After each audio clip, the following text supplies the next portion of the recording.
Muitos dos maiores momentos em nossas vidas são lembrados como momentos congelados no tempo. As tragédias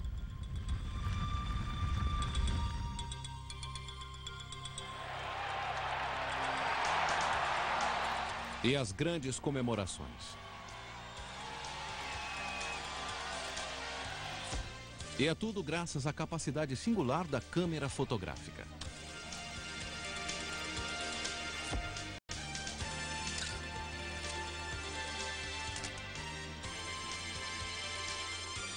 É difícil imaginar como a ideia de guardar uma imagem da natureza numa câmera parecia mágica e impossível no início do século XIX. Mas três forças impulsionariam a invenção da câmera parada: desejo artístico, curiosidade científica e a esperança de lucros financeiros. E três homens muito diferentes disputariam uma corrida para inventar a fotografia. Hoje, em Maravilhas Modernas, luz capturada, a invenção da fotografia.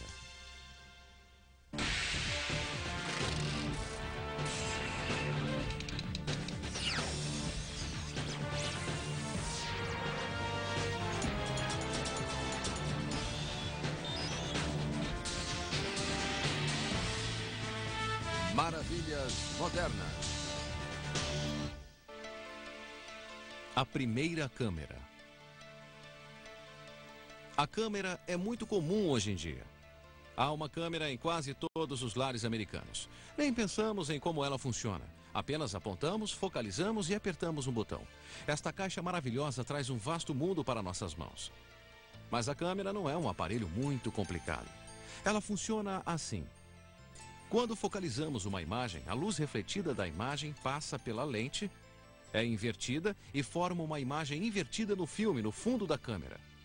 Levamos o filme para revelar, ele é mergulhado em produtos químicos e surge uma imagem negativa, de onde as fotos são impressas. Por mais estranho que pareça, uma câmera básica foi usada há quase 1000 anos atrás. No século XI, astrônomos usavam uma câmera para traçar o caminho das estrelas. A câmera deles era uma sala escura com um buraco em uma das paredes. On the wall opposite the hole, you would see projected upside down the very image of what was outside the window. And this discovery was called the camera obscura. The word camera means room. The word obscura in Italian means dark.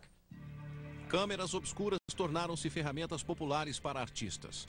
Visitantes de museus podem ficar surpresos ao saber que no século XVIII, muitos pintores famosos rascunharam suas obras com uma câmera obscura. Art began to call for, to demand that a way be invented, a way be devised, that the actual world, reality, could be recorded more faithfully than it had been recorded before. Mas o problema em desenhar com a ajuda da câmera obscura era que o traço do artista não era muito bom. O desenho não era bom. As câmeras refletiam perfeitamente a luz, mas seria ótimo se a imagem pudesse ser permanente.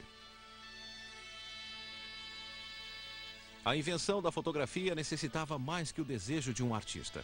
Necessitava da curiosidade de um cientista. Falando claramente, a fotografia nunca seria possível sem a compreensão da reação química à luz. O inventor de Chalon-sur-Saône. Há mais de 3.000 anos, civilizações primitivas notaram que a luz escurecia os tecidos, mas eles não sabiam por quê. Séculos se passaram até que foi feita uma importante descoberta sobre a sensibilidade química à luz. Em 1700, Johann Heinrich Schultz trabalhava com cloreto de prata quando percebeu que as partículas de prata mudavam de cor quando expostas à luz do sol. And he would make little experiments, almost games for his friends, where he would take a flask and fill it full of this solution of chalk and silver chloride, and he'd put the stencil on the flask, hold it in the light for a while, then take the paper away, and the silver blackened, oxidized in relation to light. Embora não levasse adiante, a descoberta de Schultz tornou-se um princípio básico da fotografia. As ferramentas para se criar uma imagem agora eram conhecidas. O início do século XIX foi uma época de muitas invenções. E no início da Revolução Industrial havia grandes corridas para se patentear e proteger as ideias. No centro da França, o modesto inventor daria uma enorme contribuição para a invenção da câmera fotográfica, embora ele estivesse tentando inventar algo muito diferente. Em uma vila francesa próxima a Paris, em 1816, Joseph Nicéphore Niepce estava interessado em refinar a arte da litografia, visando fazer cópias de obras de arte existentes. Mas ele precisava de desenhos para fazer as experiências, e ele não desenhava nem feijões. Ele decidiu fazer os desenhos com a ajuda da luz. Uma ideia muito mais difícil que refinar litografias.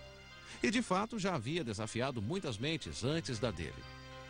Niepce construiu uma pequena câmera obscura com 3 centímetros de largura em cada lado. Ele conhecia as experiências de Schultz com a prata. Assim, ele pregou um papel molhado com cloreto de prata no fundo de sua câmera. Ele ficou entusiasmado ao conseguir uma imagem no papel, mas os claros e escuros estavam invertidos e ele não fazia ideia de como obter uma imagem normal dele. 6 anos de tediosos experimentos se passaram na busca de um método melhor para se criar uma boa imagem. Em julho de 1822, Niepce encontrou uma solução.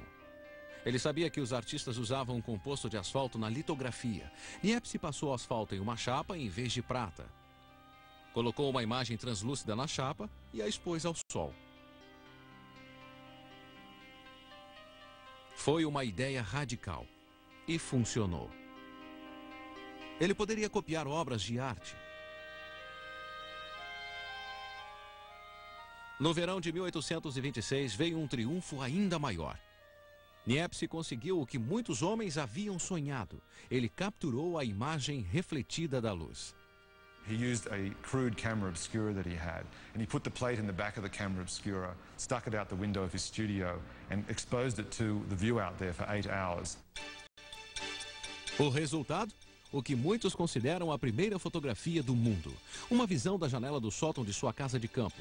Niepce chamou sua invenção de heliografia. Logo depois da descoberta, Niepce recebeu uma carta de um estranho em Paris que, para o horror de Niepce, sabia sobre suas experiências. O estranho queria saber sobre os segredos de Niepce para criar heliografias e dizia que ele também trabalhava em fazer imagens da luz. Niepce tinha medo que suas ideias fossem roubadas.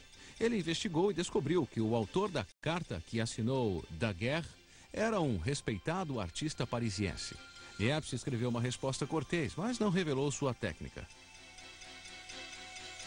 Logo após receber a carta, Niepce fez uma viagem a Londres. Em sua passagem por Paris, ele decidiu conhecer o estranho chamado Daguerre.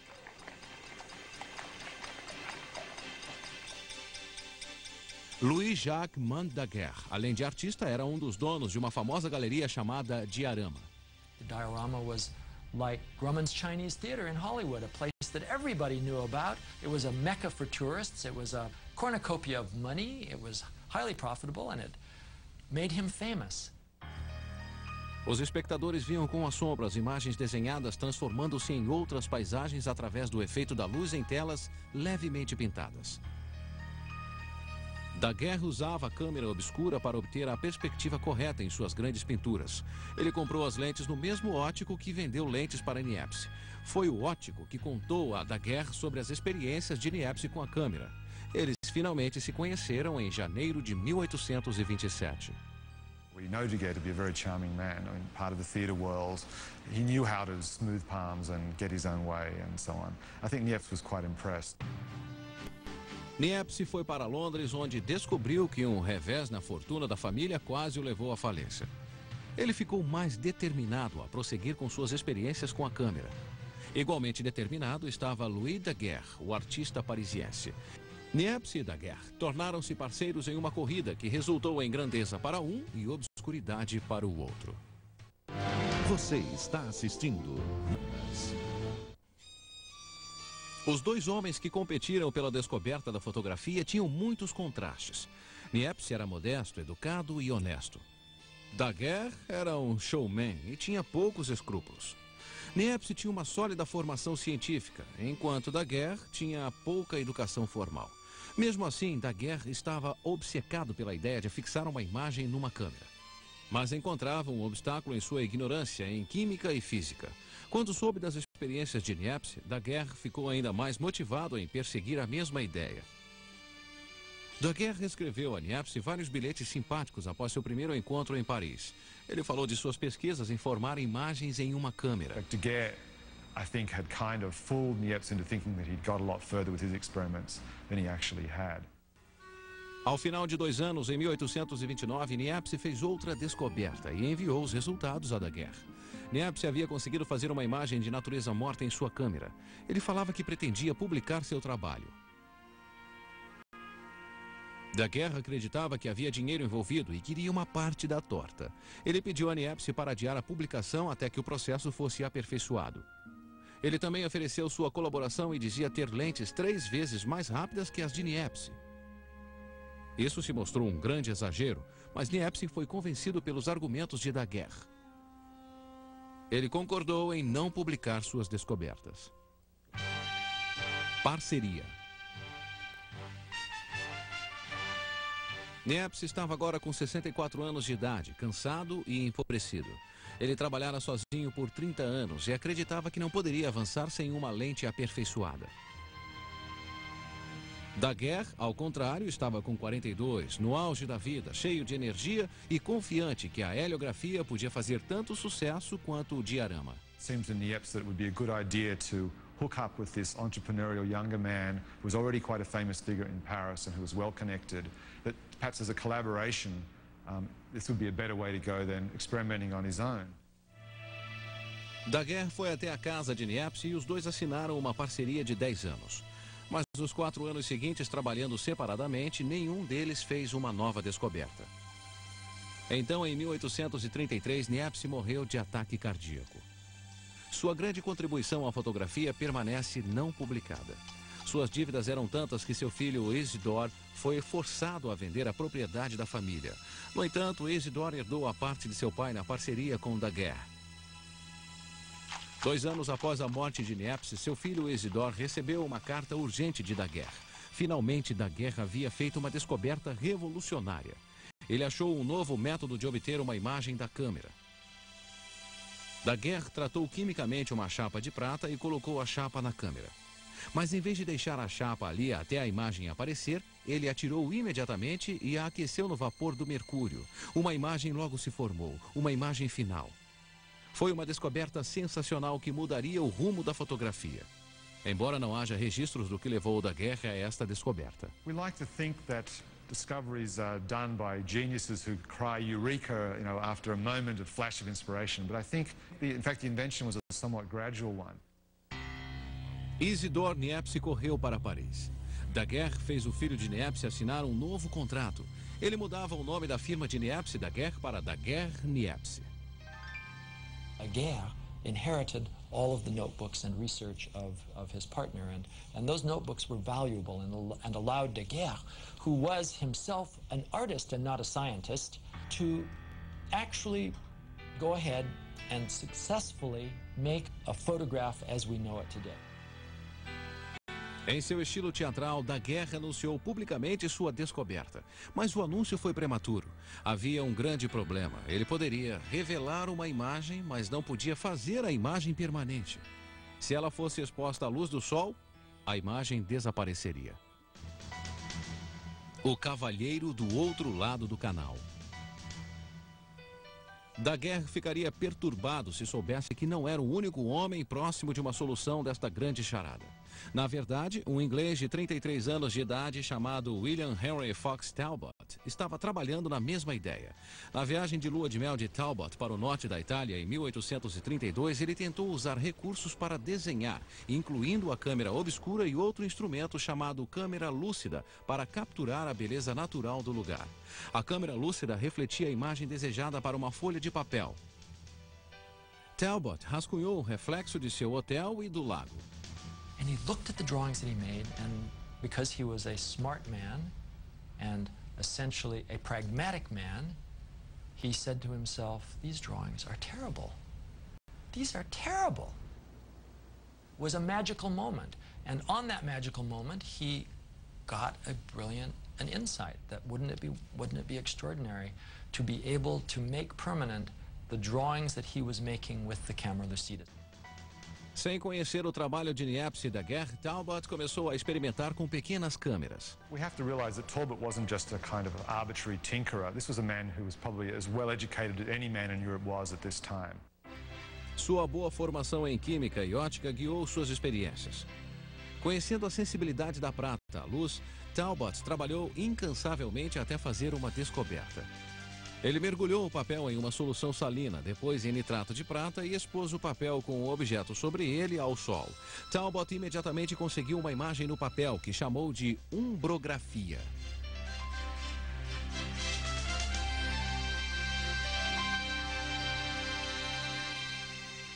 Immediately he said, "I've discovered how to fix a shadow." Isn't that a wonderful phrase?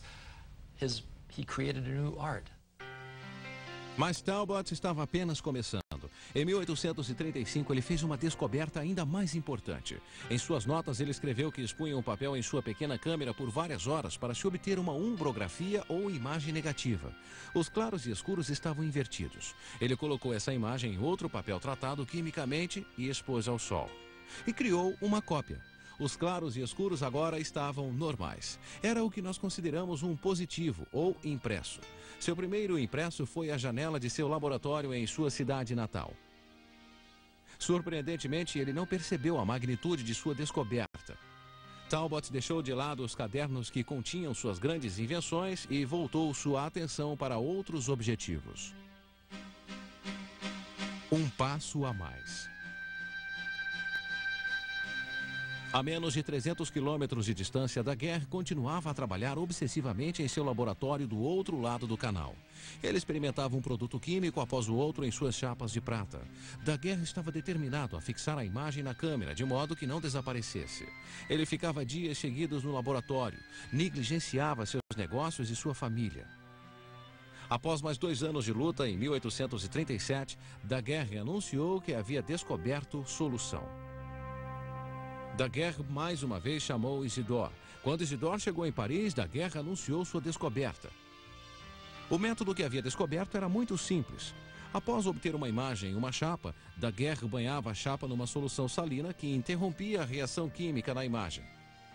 Joseph Niepce, cujo trabalho foi fundamental para a descoberta de Daguerre, receberia apenas o crédito dos primeiros processos químicos. A magnífica invenção receberia apenas o nome de Daguerre. Ele chamou suas imagens de daguerreótipos. O filho de Niepce ficou furioso. Ele disse a um amigo: toda a conduta dele não passa de um grande e desprezível charlatanismo. Isidore achava que seu pai havia sido desrespeitado, mas Daguerre insistia que seu processo era diferente do de Niepce. No final, Isidore assinou um novo contrato concordando com todos os termos de Daguerre, na esperança de ter alguma compensação, caso se fizesse algum dinheiro.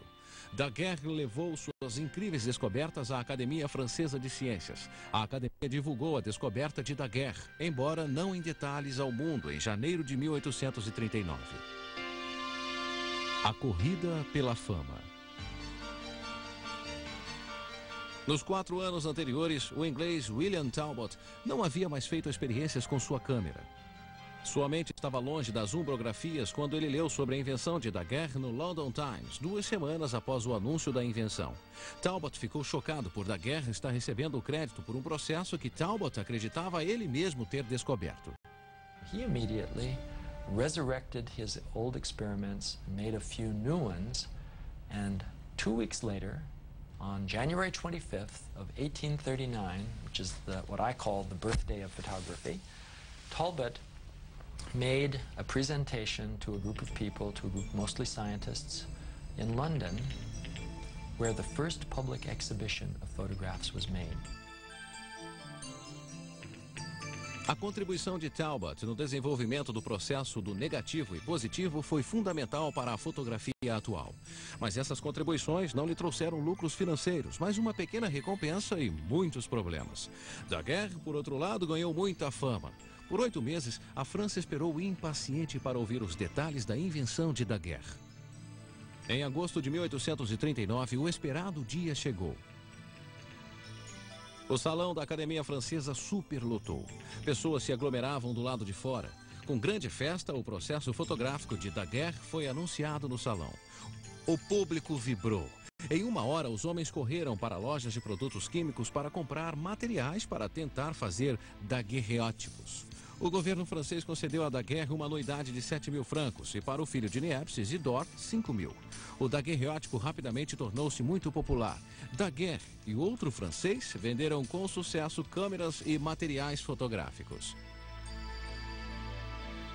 They printed handbooks and manuals describing how to make a daguerreotype, and these handbooks and manuals were translated into a dozen languages immediately, shipped around the world, and very quickly daguerreotypes were being made in practically every city that was itself also a trading port. O governo incentivou o Daguerre a continuar seu trabalho, mas ele sabia que sua maior realização já havia acontecido. Ele se retirou para uma pequena cidade próxima a Paris, onde cuidava de seu jardim. Daguerre morreu de ataque cardíaco em 1851. Ele tinha 64 anos. So Daguerre is the ancestor of one line of photography, which is instant photography, which is the Polaroid process and all processes like it. O mundo estava pronto para receber a invenção de Daguerre. A Gazeta da França disse que a fotografia iria revolucionar a arte do desenho, mas havia problemas. O tempo de exposição era extremamente demorado, o equipamento era grande e desajeitado, os produtos químicos nocivos. Grandes mentes tentavam achar as soluções, mas as melhoras vinham lentamente, como a invenção original. Você está Capturando o mundo. No primeiro ano da descoberta de Daguerre e Talbot, fotógrafos amadores começaram a levar seus equipamentos para os 4 cantos do mundo. A fotografia chegara, de Atenas até o Egito. Lugares exóticos e distantes eram capturados e levados para casa. Mas a fotografia não era um passatempo para os fracos. Cada chapa de vidro usada na câmera de daguerreótipos pesava facilmente meio quilo, dependendo do tamanho. Produtos químicos em garrafas de vidro, tripés pesados e outros apetrechos tornavam o equipamento desajeitado e incômodo. Na França havia grande entusiasmo pela maravilhosa invenção de Daguerre, mas o público logo ficou desapontado com as limitações fotográficas dos retratos. Pinças metálicas de aparência cruel foram projetadas para manter a cabeça na posição. A pessoa devia ficar totalmente parada durante 15 minutos, normalmente diretamente sob a luz do sol, enquanto a foto era tirada. Uma revista satírica da época brincou com o processo. Quer tirar uma foto da sua mulher? Fixe a cabeça dela em um colar de ferro temporário para conseguir a imobilização. Aponte a lente da câmera para o rosto. Quando tirar o retrato, ele não representa sua mulher. É seu papagaio, vaso ou pior. As dificuldades de tirar fotos era apenas um dos empecilhos no início da fotografia. Se ela fosse revelada incorretamente, a imagem desapareceria. Papéis usados para impressão falhavam, os produtos químicos cheiravam mal e eram tóxicos. Mas havia dinheiro a se ganhar e a luta para se aperfeiçoar a invenção era muito forte. William Talbot voltou a fazer as pesquisas que havia abandonado 4 anos antes. Ele sabia que seu processo original era lento e imperfeito. Logo, ele conseguiu um importante aperfeiçoamento. Ao expor papel úmido e não seco na câmera por um pequeno tempo, ele pôde revelar uma imagem posteriormente através de um tratamento químico. O processo era mais rápido e a imagem muito mais precisa. Talbot chamou as fotografias feitas com esse processo de kalótipos, belas imagens em grego. Sua mãe o aconselhou a chamá-las de talbótipos e as chamou assim até o dia em que morreu. Com seu processo químico mais rápido, Talbot podia fazer agora retratos. A fotografia de sua esposa Constance, em 1840, é um dos mais antigos calótipos existentes. Ela posou por apenas 5 minutos. Nas 2 décadas seguintes, Talbot continuou a aperfeiçoar a revelação e fixação de fotografias. Mas ele nunca obteve sucesso financeiro com suas invenções, embora ele tenha tentado proteger suas ideias. Talbot did the unusual. Instead of sharing with the world at large his discovery as a miracle that had been given by nature or by God, he patented the process. Ele ficou envolvido com várias ações legais pelo direito de uso de seus processos. Ele perdeu a maioria. No final da vida, Talbot desistiu totalmente da fotografia. Em 1877, ele morreu por colapso cardíaco. Em vários obituários, sua contribuição na invenção da fotografia quase não foi mencionada. Of course, there was always rivalry between France and Britain about which of them had come up with the invention. But Talbot is widely recognized as the founding figure for the kind of photography we use today, paper-based, negative, positive photography. In that respect, Talbot is definitely the founding figure. Retratos. Quando os retratos se tornaram possíveis, sua demanda aumentou rapidamente e por uma grande variedade de pessoas. Por mais estranho que pareça, pedidos de retratos de membros da família mortos não eram incomum. A mortalidade no século XIX era muito alta, especialmente entre as crianças. Às vezes, os mortos eram retratados em cadeiras ou seus corpos colocados em posições naturais. Esta prática parou na virada do século, quando, por razões de saúde, Áustria e outros países proibiram as famílias de levarem crianças mortas para estúdios fotográficos. Nos Estados Unidos, os daguerreótipos eram muito populares. Em meados de 1850, elas estavam por toda a parte. Well, it's hard for 20th century people to realize quite how amazing it was to experience a daguerreotype for the first time, say in the 1840s. They came in these beautiful leather packages like a piece of jewelry. And in fact, when you opened up and you saw the image, which of course is on a silvered plate, it flashes at you like a beautiful jewel.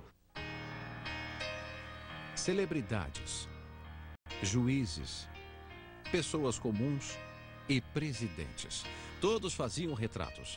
Em 1864, Abraham Lincoln posou para o retratista americano Matthew Brady.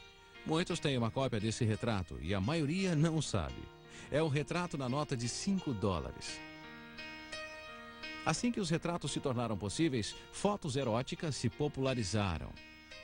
Assim como na pintura e na escultura, os fotógrafos imediatamente começaram a fazer fotos de nus, tanto com propósitos artísticos como pornográficos.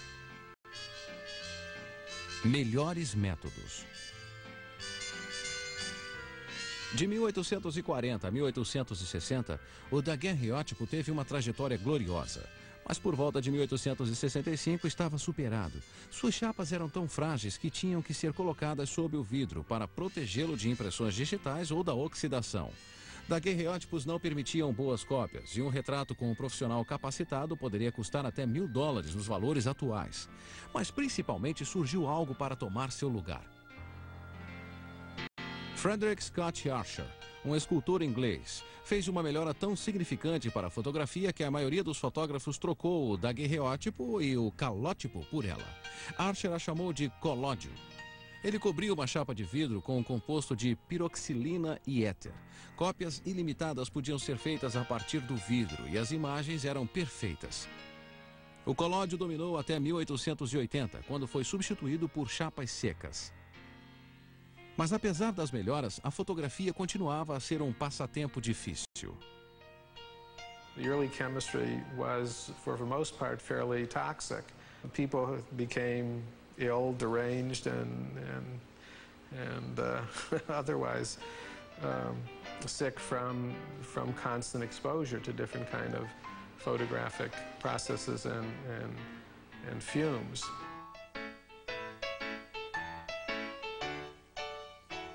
Avanços revolucionários só viriam com visionários que aperfeiçoaram a câmera em si. Um jovem teve essa visão e foi o responsável pelo protótipo do que chamamos de câmera atualmente. Uma ratoeira melhor. A fotografia não foi uma invenção que nasceu perfeita, mas na sua segunda década, muitos curiosos haviam aperfeiçoado o processo. Os tempos de exposição eram menores, as lentes mais rápidas. Nos 20 anos seguintes, mudanças ainda maiores surgiram e permitiram que a câmera fosse usada de maneira surpreendente. From the moment that the photograph was invented, the very fact of seeing that small image on a piece of silver was an enormous incentive to try to find ways to expand it even further. How do we make it bigger? How do we make multiples? How do we eventually get to a faster film so that we can stop action? As câmeras foram projetadas em várias formas e configurações. Algumas usavam tanto o daguerreótipo quanto o calótipo. Outras tinham sanfonas para que a imagem pudesse ser focalizada em várias distâncias. As câmeras de estúdio variavam no tamanho, de pequenas a maiores que um homem. Câmeras estereoscópicas tornaram-se muito populares. Imagens duplas vistas por um estereoscópio eram fundidas em uma, dando a ilusão de tridimensionalidade. Muitos inventores concentraram-se em formas de tornar a fotografia mais lucrativa. André Desder, um parisiense, projetou uma engenhosa câmera em 1854 que permitia que até 8 imagens ou negativos fossem registrados em uma chapa. Ele a chamou de cartões de visita. Eles eram muito populares e baratos para se fazer. Fotografias de pessoas famosas, como a princesa Alexandra de Gales, vendiam como água. Crônica de guerra. Na segunda década da fotografia, um vasto mundo era capturado pelas câmeras. Mas um assunto não havia sido explorado: o cenário de guerra. Em 1855, a Guerra da Crimeia estava em andamento na costa norte do Mar Negro. Roger Fenton, um advogado que se tornara fotógrafo, partiu para o porto de Balaclava com 36 caixas de material fotográfico, pesando milhares de quilos. Suas chapas eram tão lentas que ele só podia fotografar antes ou depois da batalha. Ele revelava suas fotos num enorme calor, em uma carruagem que ele havia transformado em uma sala escura. Suas fotografias de guerra chocaram as pessoas. Poucos anos depois, os americanos teriam a mesma dose de realidade. Do campo de batalha de Gettysburg até Cold Harbor, Fredericksburg a Chancellorsville, Matthew Brady, outro fotógrafo, levava pesadas carroças com equipamentos fotográficos para perto das linhas de batalha. E às vezes, inadvertidamente, para dentro da batalha. Suas fotos registraram com grande eloquência os mortos, os moribundos e todos os rostos da Guerra Civil Americana. A aposta de $20 mil. Na década seguinte à Guerra Civil, a invenção de chapas secas e a invenção de obturadores mecânicos finalmente permitiram aos fotógrafos registrarem movimentos. Isso foi muito lucrativo para Leland Stanford. Stanford, ex-governador da Califórnia e fã de corridas de cavalo, fez uma aposta de $20 mil como um amigo em 1873 que as 4 patas do cavalo saíam do solo ao mesmo tempo em um galope, mas não da forma retratada por artistas.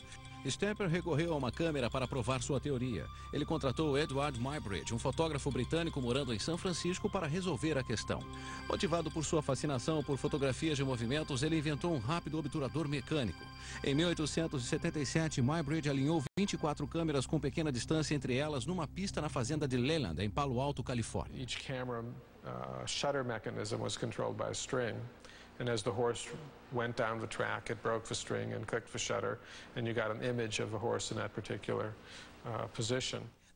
As fotografias mostraram, sem dúvida alguma, que as patas dos cavalos saíam do chão ao mesmo tempo no galope. Stanford ganhou a aposta.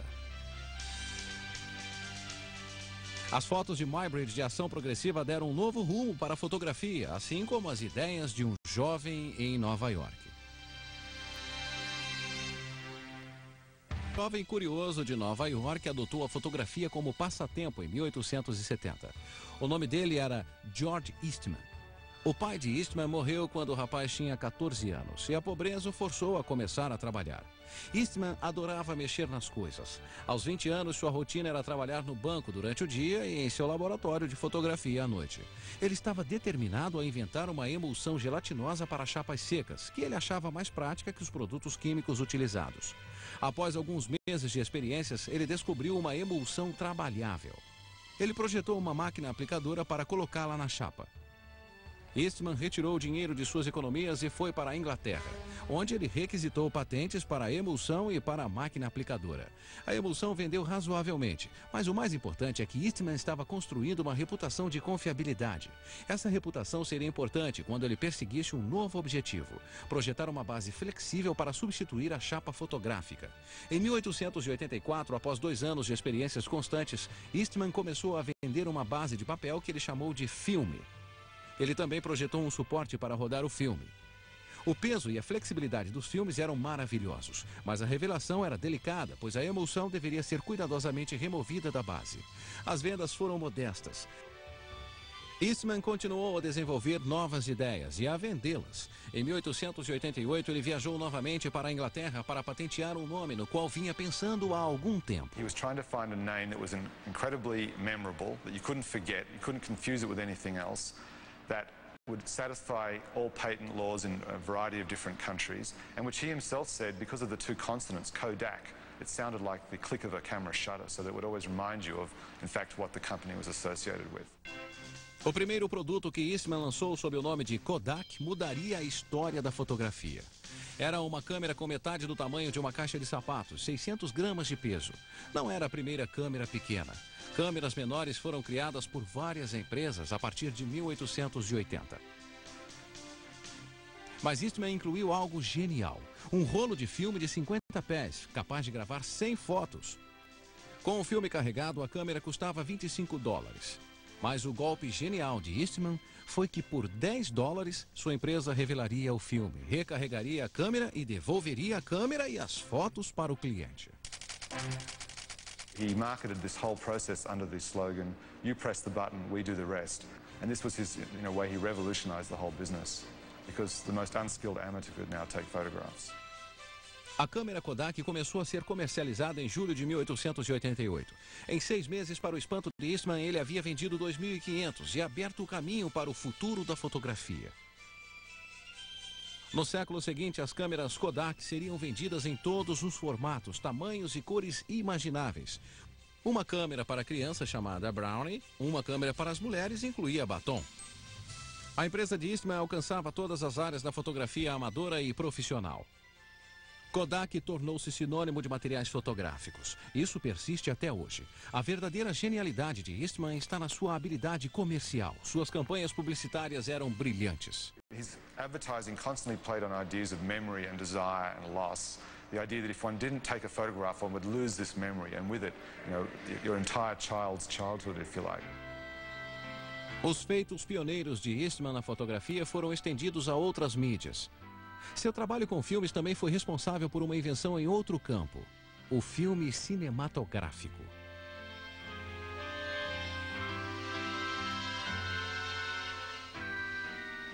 Novas lentes, novas câmeras e um novo século traria grandes mudanças no modo como as pessoas usavam a fotografia. Mas um grande desapontamento permanecia. Como transformar um mundo em preto e branco em colorido?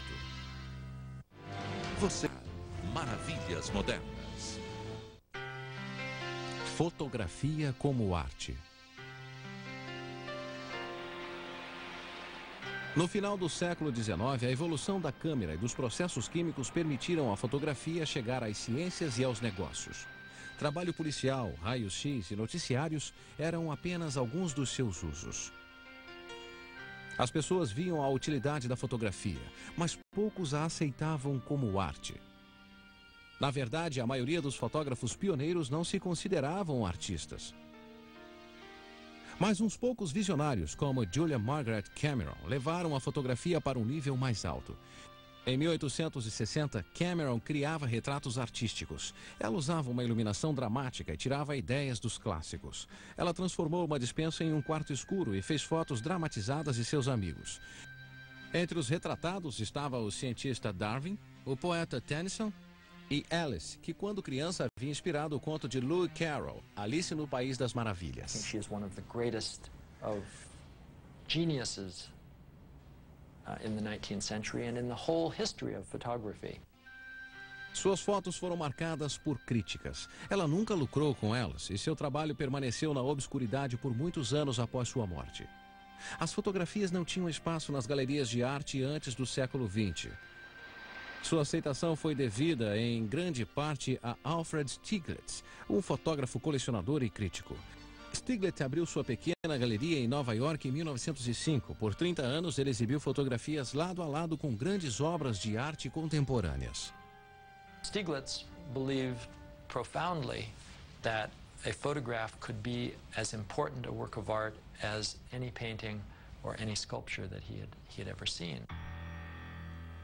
Fica claro pelos trabalhos de Degas, Delacroix e outros pintores da virada do século que eles buscaram inspiração nas fotografias. A ideia de fotografia como arte cresceu lentamente, mas em 1880 a câmera havia se tornado uma poderosa ferramenta política e social nas mãos de alguns documentaristas. Os desabrigados e imigrantes eram temas de Jacob Wyss, um fotógrafo de Nova York na última década do século, e de Louis Hines na década seguinte. As fotos de Hines de crianças trabalhando ajudou na aprovação de leis sobre o trabalho infantil. Nas estradas empoeiradas do meio-oeste, nos campos do oeste, Dorothea Lange, Walker Evans e outros fotógrafos do governo registraram a vida difícil agravada pela seca e pobreza durante a Grande Depressão. Em cores. Nos primeiros 50 anos, a câmera foi muito limitada por problemas com a iluminação. A invenção do flash mudou tudo isso em 1887. Mas não sem riscos. Ele também colocava fogo nos cabelos das pessoas, deixava muita fumaça e às vezes explodia. A lâmpada de flash só começou a ser usada na década de 30, melhorando um pouco as coisas. Com todas as grandes melhoras na fotografia, por que o uso da cor ainda era tão difícil?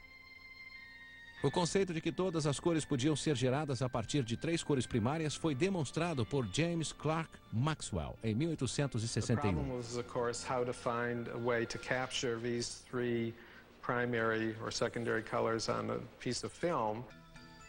2 irmãos parisienses, Claude e Louis Lumière, fizeram uma grande descoberta em 1904. Eles tingiram porções separadas de minúsculas partículas de amido de batata nas 3 cores primárias.